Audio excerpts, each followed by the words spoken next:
officers and their families served their community every day and will forever be remembered as heroes. Tonight, heartbreak in Utah, where 2 police officers were killed in the line of duty as a sheriff's deputy and police dog were also shot and wounded. Good evening, everyone. Welcome to West Coast Wrap. I'm Alex Savage. Tonight, flags are flying at half-staff all across the state of Utah to honor those fallen officers. Late today, they were identified as Officer Eric Estrada and Sergeant Lee Sorensen. They were both shot and killed while they responded to a domestic violence call in Tremonton, about 20 miles south of the Utah-Idaho state line. Investigators say the officers were talking with someone inside a house when the suspected gunman emerged and started firing. The 2 officers were killed, and a sheriff's deputy and police dog responding were injured in the gunfire. Investigators say they arrested the suspected shooter, identified as Ryan Bate, after bystanders convinced him to put down his weapon. He's now been booked on aggravated murder charges. We don't know what we're walking into, and they are one of the most dangerous events we can be dispatched on. And like I said, these officers have been doing this. They took an oath to protect and serve their communities, and that's what they were doing. And they knew the dangers going into this, and unfortunately, they paid the ultimate price. The wounded deputy and police dog are expected to recover. The injured officer has already been released from the hospital. The police dog is expected to stay in a veterinary hospital until at least tomorrow. We turn now to the ongoing battle over redistricting in California. And today was the first day of a new session at the state capitol, where Democratic lawmakers spoke for the first time since releasing their proposed map back on Friday. KTVU political reporter Greg Lee has been closely monitoring the latest developments, and he has the story tonight. Bennett, Berman, Berner, Bonta. Members of the California legislature returned from summer recess Monday as the state's redistricting fight kicked into high gear. We're not here because we dislike independent redistricting. We're here because Donald Trump and his Republican supporters are trying to rig the next election. We should not abandon the principle of fair and independent redistricting here in California just for political expediency. Democrats released a redrawn congressional map on Friday that could help them capture 48 of 52 seats in the midterm, up from 43. State lawmakers introduced the legislation that will help them move toward getting the issue in front of voters. They include approval of the proposed maps, a change to the state constitution to temporarily suspend the Independent Redistricting Commission, and funding and guidelines for a November 4th special election. The measure would only take effect if Texas or other red states redraw their lines. We cannot stand by and watch Trump and watch Texas Republicans game the system, rig this next election. Democrats must move quickly in order to approve the plans by Friday's deadline set by the Secretary of State. They hold the supermajority in the State House, but it's not stopping Republicans from pushing back, threatening legal action. These are constitutional principles. They're saying don't follow those. Instead, let's do partisan gerrymandering, Gavin-mandering. That's what this is doing. We need to stand up and stop it this week.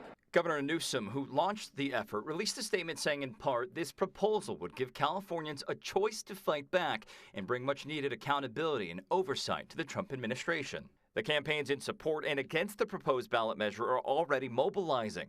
Republican strategist Mike Madrid said Democrats could have an uphill climb in convincing voters to approve a partisan exercise. He says the focus should instead be on the voters themselves. The Democrats' response is, rather than go and win and fight for working class voters and fight for people of color again, it's to rig the system more than the Republicans. Like, in what world does that make sense? As lawmakers race against the clock, both Republicans and Democrats are already making their pitch to voters. Californians are fundamentally fair people, and they are going to reject this scheme because they will see through it. Take this fight to the ballot box, giving Californian voters a chance to stand up to Donald Trump's broken promises and his failed policies. Greg Lee, KTVU, Fox 2 News. Democratic state lawmakers in Texas returned to the State House today, ending their weeks-long walkout in a redistricting battle there. The legislators left Texas to block a Republican vote to redraw congressional districts designed to flip 5 Democratic seats to Republican. Their decision to return was partly based on California's effort to redistrict, which would likely cancel any potential GOP advantage. The Texas House is set to vote on redistricting this coming Wednesday. A new congressional map for the state could become official by the end of this week. Well, President Trump says he plans to sign an executive order banning mail-in ballots before next year's midterm elections. We're going to start with an executive order that's being written right now by the best lawyers in the country to end mail-in ballots because they're corrupt. The president made those comments today from the White House, and Associated Press review after the 2020 presidential election found fewer than 475 cases of potential mail-in ballot fraud in the 6 battleground states where the president disputed his loss. The president also wants to ban voting machines, arguing it's more expensive to use those than paper ballots. Well, the state of Washington conducts its elections entirely by mail. Fox 13's Shiro Matsuzawa spoke with election experts in the state about those proposed changes. This is a drum he's been beating for a while. President Donald Trump taking aim at mail-in ballots on his Truth Social platform Monday, writing in part, he will sign an executive order to help bring honesty to the 2026 midterm elections. He said elections can never be honest with mail-in ballots or voting. Washington State Attorney General Nick Brown firing back. He sent Fox 13 this statement, which said in part, this order follows the president's public embrace of the Russian dictator's advice on how to run elections. This is the same president who is still lying about his 2020 election loss. Thankfully, we don't take advice from election deniers, whether they're in the Kremlin or the White House. Did he really say that? I don't know. It's just a circus. So can the president get rid of mail-in voting?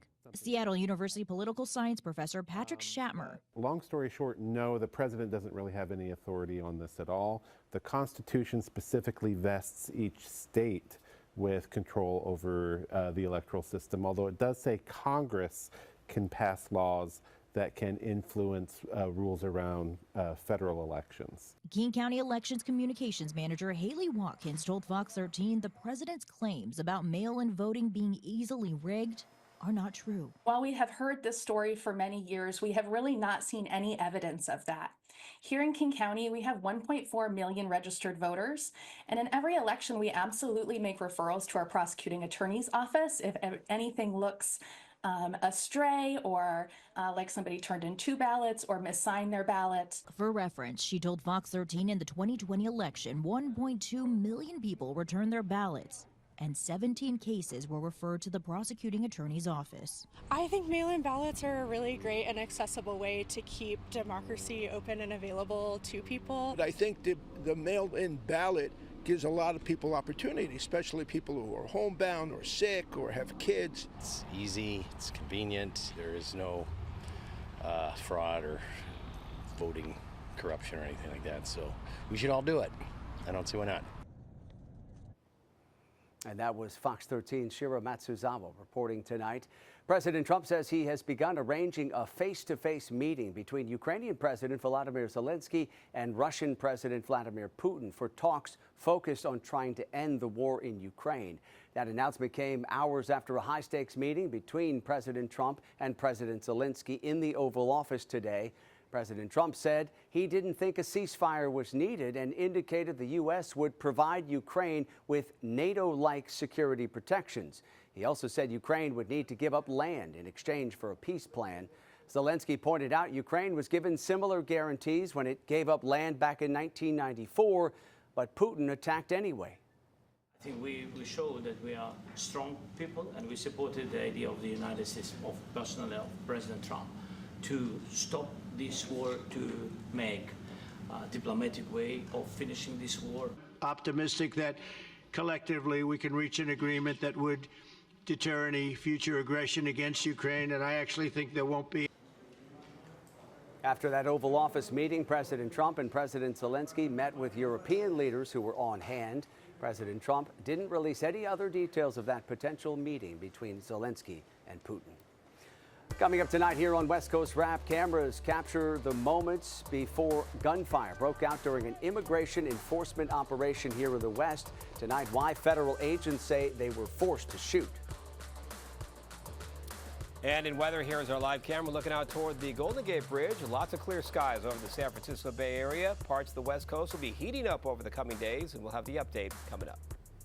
These same individuals described to our undercover agents that not only would they commit murder, but they would bring heads of their victims back for additional compensation.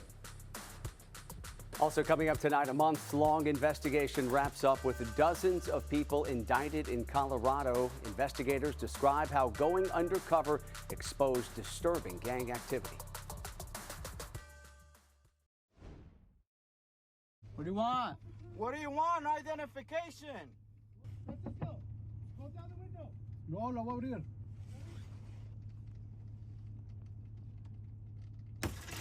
Hey, you can't do that. Newly released video shows a shooting that happened as federal immigration agents questioned several men in Southern California. The Department of Homeland Security says this all unfolded Saturday during a targeted enforcement operation in San Bernardino. The men who were stopped kept their cars' windows closed as agents asked them to present paperwork. As the men were asking questions, agents broke the car's window, as you saw there. That's when the driver took off, and then you could hear gunshots as the car then gets away. DHS claims the driver hit two of the agents. That is not seen on the video. No one inside that car was hurt by the gunfire.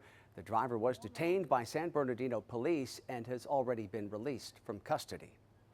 Oregon Governor Tina Kotek says she will fight the Trump administration's order to eliminate sanctuary policies. Attorney General Pam Bondi sent the state a letter setting a deadline for tomorrow to comply, warning state and local officials who obstruct immigration enforcement could face criminal consequences.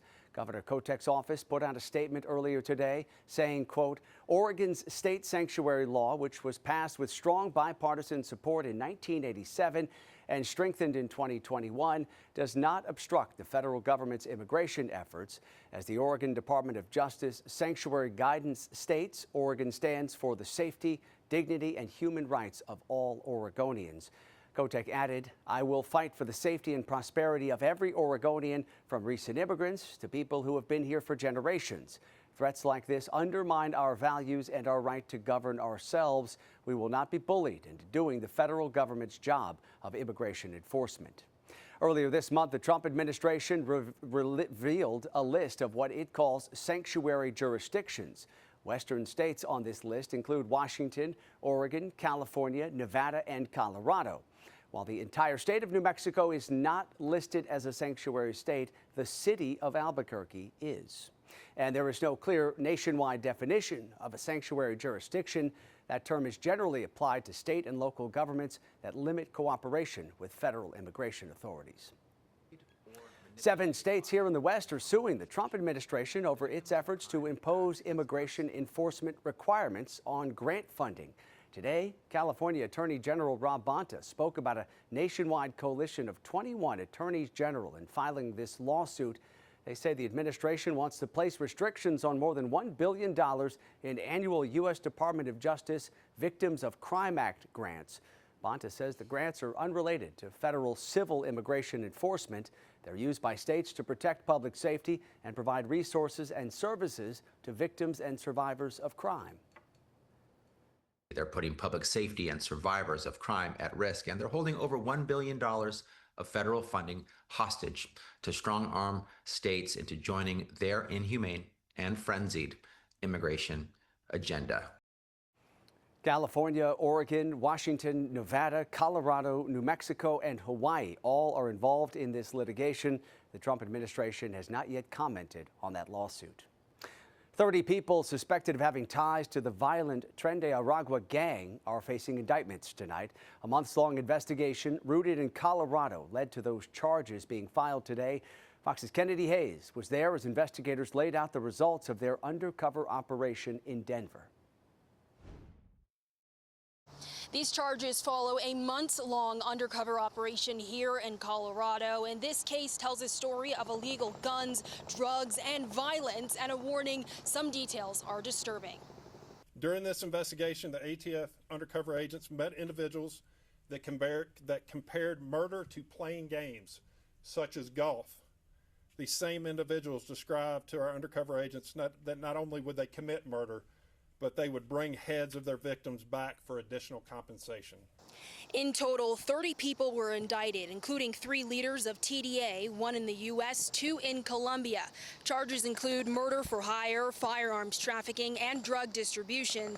Agents seized 69 firearms through the course of the investigation, and the case began nearly 10 months ago after a rise of violent crime in Colorado.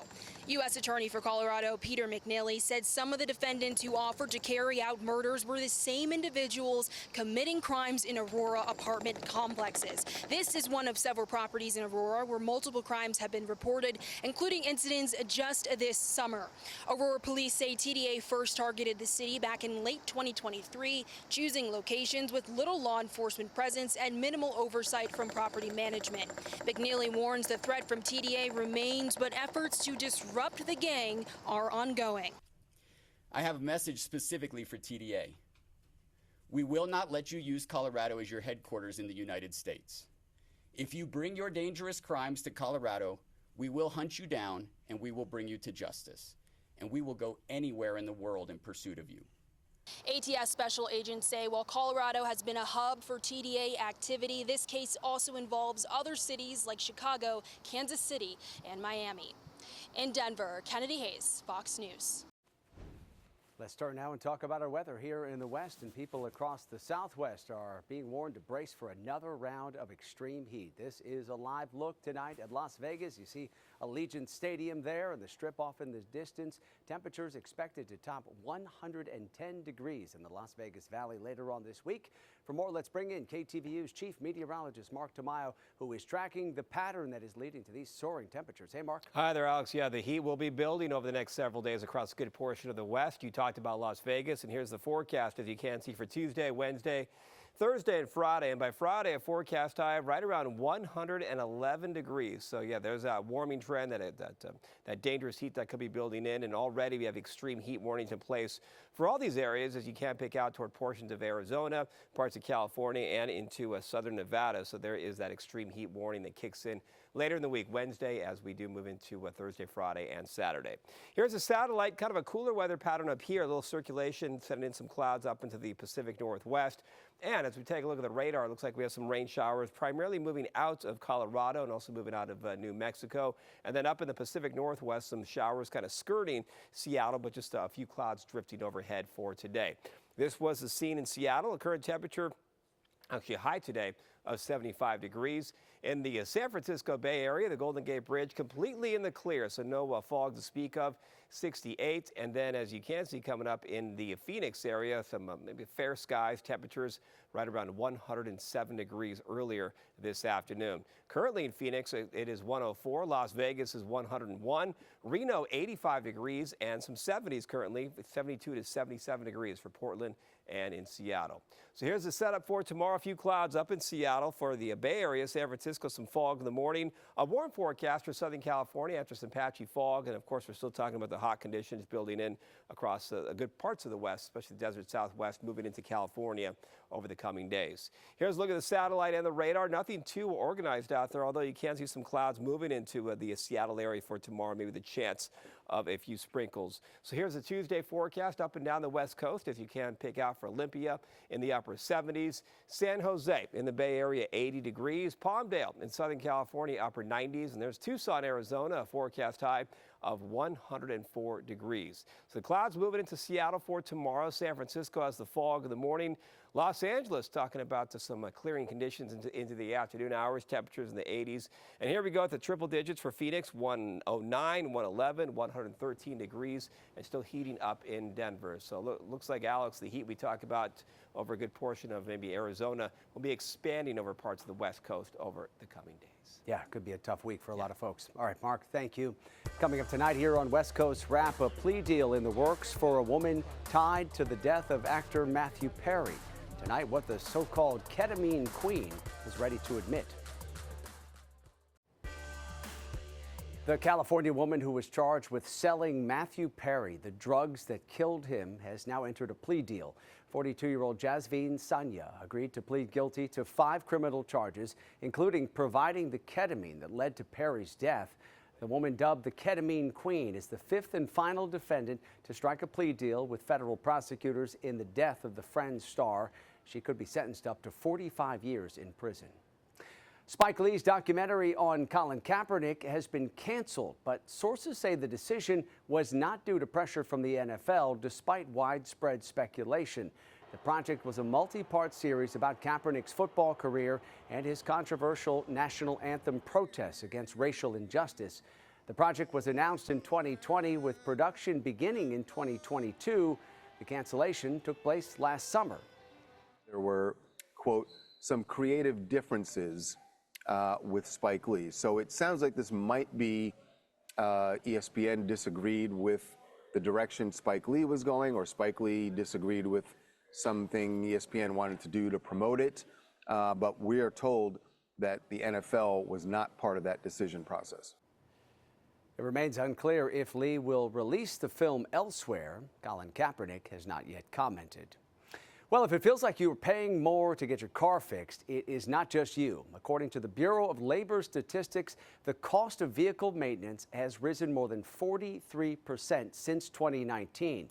Fox's Amalia Roy spoke to some mechanics in Arizona about what's driving this trend. Auto experts blame a combination of new technology and people holding on to their cars longer for these higher prices. But recent tariffs aren't helping. Normally, we'd replace this because the oxidization restricts the view from the light. However, this particular part, if we wanted to replace this, it's going to be more expensive. Shahed Kalukian's taking me through this Kia, showing me all of the foreign parts subject to U.S. tariffs. Higher duties on auto parts took effect in May, but Kalukian says some price increases didn't hit his shop until this month. 30 years in the business, I'm purchasing parts, I know what they normally run. All of a sudden, it's a little bit higher. This lines up with observations from Cox Automotive's Skylar Chadwick, who says it's hard to pinpoint when people will pay more for certain parts. Hey, guess what? That water pump today probably wouldn't be charged on a tariff on a customer because we had it in stock, right? We weren't charged a tariff on that. But guess what? The next one I order in, I'm subject to that tariff. Outside of tariffs, the cost of car repairs has been climbing for years.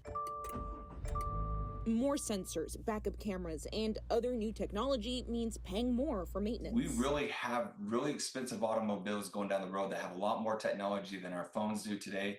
And it costs a lot to be able to repair those and keep them up to date as well. Both Kalukian and Chadwick say the best way to deal with these higher prices is to plan ahead, talk to your technician, talk to your dealership, see what needs to be repaired immediately, what can wait another 6 months, and do not neglect regular car maintenance. In Phoenix, Amalia Roy, Fox News. Certainly getting expensive to get those car repairs done. That does it for West Coast Wrap tonight. We appreciate you watching. Have a great night.